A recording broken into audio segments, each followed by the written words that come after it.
Thanks for joining us this afternoon. We are grateful for so many of you to be here. There are a lot of people in the room, so a couple of housekeeping points. One is we'd request it at this early stage, keep it to one question each, and if there is time, we'll go back around those who want to ask a question. The second housekeeping point is we'll run the majority of this as live, but we will break at the end for a section under embargo for 10:30 UK time this evening. Anton, we'll begin with you at Sky Sports. Thanks. Hi, Lucy. Thank you for talking to us today. Look, obviously, we've seen the strong, emphatic statement from Jess Carter and the players' responses as well. I'm just wondering, first off, from a human perspective, how Jess is, and secondly, how the players have kind of rallied around her when they realised this was an issue bubbling through the tournament. I think, to be honest, I think a lot of players known that this has always been an issue within football. But I think for Jess especially to come out, because we all know Jess as a person, she's so strong, she's so tenacious, she almost doesn't want to put anything she's going through on somebody else. So to hear Jess yesterday talking about it, I mean, we were all just so disappointed in terms of so-called fans writing out these messages. I mean, Jess herself, I think it's difficult. I think she wouldn't probably not admit it to the wider world, but it's obviously difficult for her to go through. But all the players are here to support her, all the staff are, the FA. I mean, we had meetings last night about it. All the players are in full support of Jess and any other player going through racist abuse at this tournament, which we know is not just Jess as well.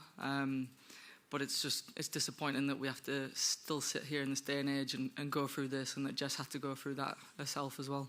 What's it say about Jess that in one of the biggest sort of, sporting moments of her life, she's come out and taken a stand, and like you said, probably a really difficult decision to do so? I mean, Jess would take a stand for herself, but for anyone, she's that type of person. She would stand up for the right thing no matter what. But for her to stand up and to speak out herself, it's so empowering to our whole team in general, and especially, for the likes of someone like Michelle, this is her first tournament. To see someone like Jess standing up and speaking out, it gives people like that more power to be brave, to stand up and to speak up, to see that all of the teammates are behind her. I'm sure all of the country are behind her as well, and I think that means a lot in moments like this. Lucy, it was a very moving statement that Jess put out, that the Lionesses as well put out, showing solidarity with her. In that statement, it said that you're going to stop taking the knee before games. Can you just sort of tell us how that discussion came about? Was it driven by Jess? Was it driven by the group? It was driven by the group. Obviously, certain individuals more than others. I think it was just the fact that we feel, as a collective, is the message as strong as it used to be? Is the message really hitting hard? Because to us it feels like it's not, if these things are still happening to our players in the biggest tournaments of their lives. It's about putting another statement out there to say, it's something that still is a problem. It's something that still needs to be put right. More needs to be done in football, more needs to be done in society. What that is right now, as an individual, I don't exactly know, but it's something that us collectively as a team and as a federation, we want to work towards. We want to make changes. This is a small step trying to create another change. How confident are you that those involved will be held accountable? From an England perspective, I would like to say I'm very confident in our security team, that they are wholeheartedly putting everything into finding the people who are doing this. We work very tight with the police, with online securities as well. It's something that we actually had to have meetings about before the tournament, not just with racism, but with online abuse in general, because it's such a huge factor, specifically in women's football more now than in men's football. So it's something that we're very aware of, and we have very good security who are also trying to work to find the people, to rectify this, and to hold people accountable, because I think that's one of the ways that we can put a stop to this, is by making sure that people are held accountable for their actions and what they're doing. Thanks. We're going to go to Rob at Sky News, please. Rob Harris. Hi, Lucy. What is your message to the social media firms who aren't fully eradicating this racism, and to those online, often behind anonymity, who are sending, as your team statement said, online poison? Yeah, I mean, I think the social media platforms need to be held accountable more so. We know that millions of people are interacting daily, but there can be more that can be done. People need to be held accountable for their actions, whether it's in person or online. The abuse is not okay, racism is not okay. I think more can be done and more should be done. And especially those individuals as well. They shouldn't be allowed to just sit at home, write whatever they want and just go on with their lives. They should be held accountable, and I think there's more that we can be done. Thanks, Rob. We'll go to Emma at the BBC, just in front. Thanks.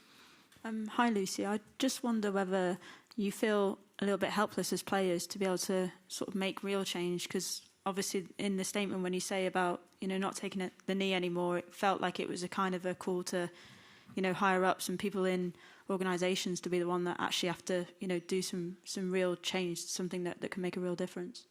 We know that the people higher up are the ones that can ultimately put in things to make change, but I think we're never helpless as players.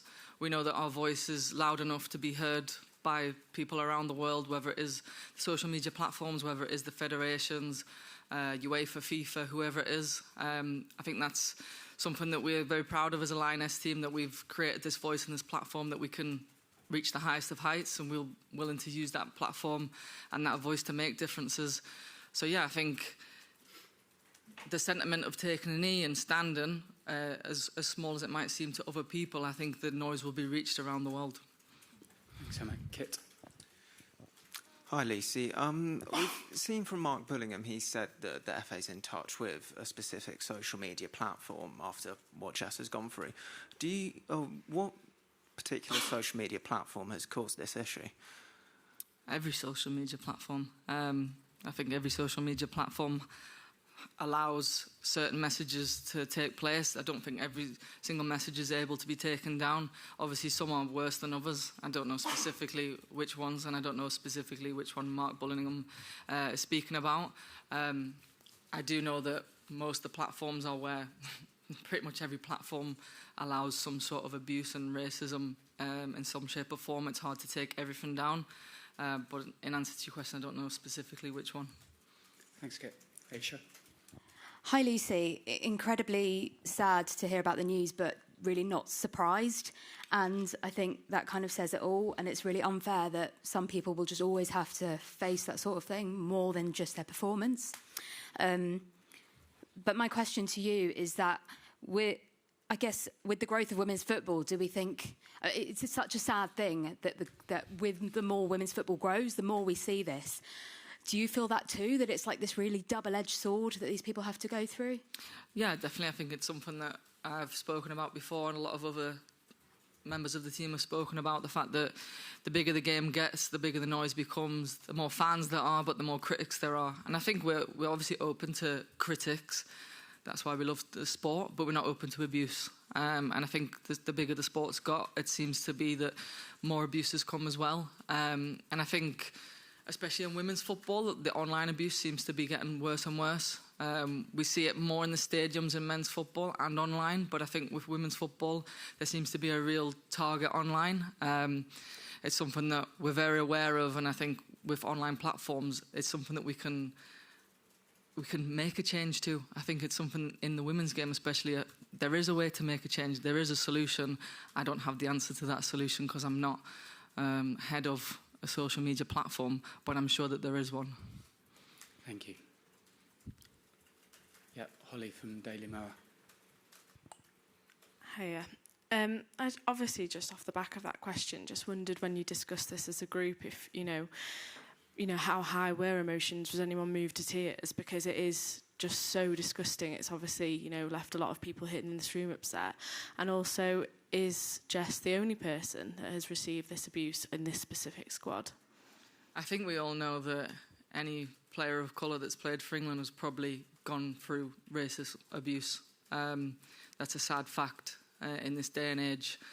And in terms of emotions yesterday, I think there was a lot of anger, to be honest, because we're having to go through this. Because as players, we want to stand up and we want to make a change. It's anger and sadness that our teammates are going through this. And we don't want it to happen. We want to be focused on the football. We want to be making changes. We want Jess and anybody else who puts on an England shirt to be brave, to be happy when they play for England, to have the fans' support through it all. So yeah, I think there was a lot of sadness, but definitely a lot of anger as well.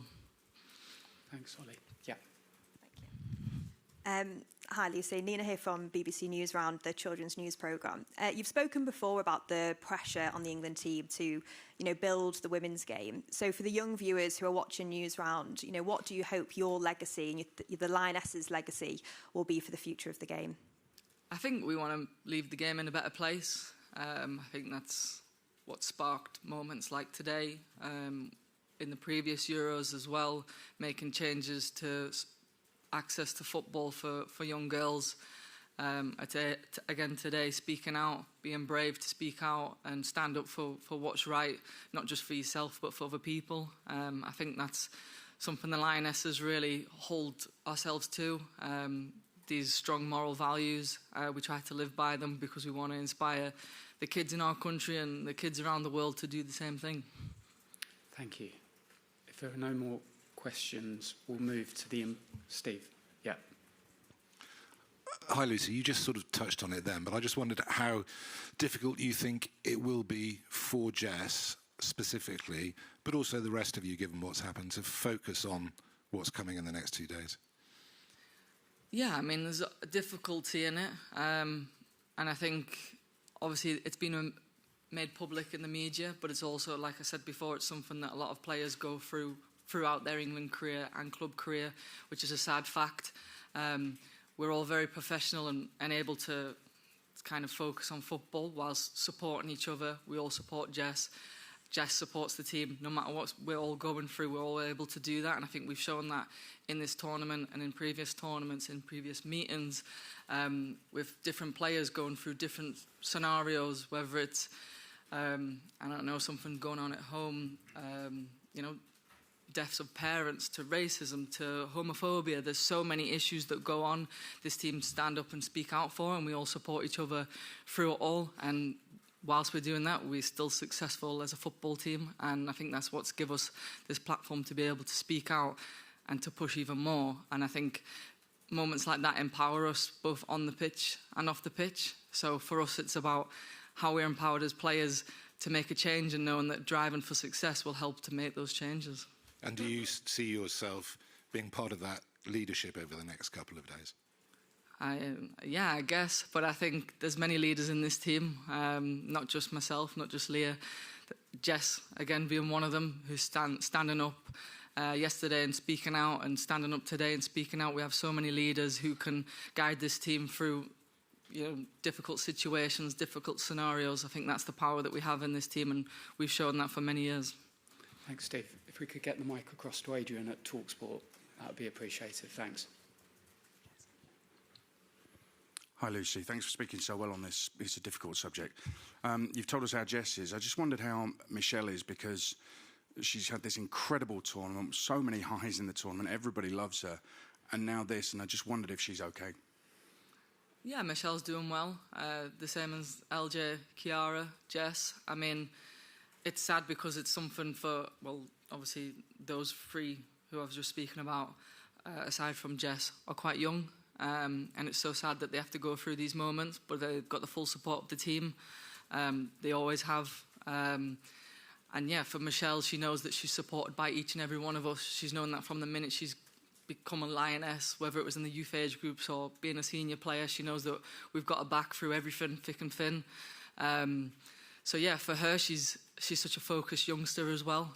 I think she shows that when she comes on the pitch, 19 years old, and she's kept England in the Euros. It's incredible.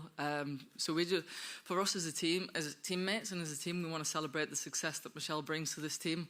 She knows her value as a teammate of ours. And I think that's all we can do in these moments, is support each other, and obviously the younger players especially. Thank you. Thanks, Adrian. We're going to move to the embargoed section now, so we'd ask that the Lionesses social feed cuts and any live coverage now cut. A reminder that embargoed section will be 10:30 UK time, so 11:30 in Switzerland this evening, and we will take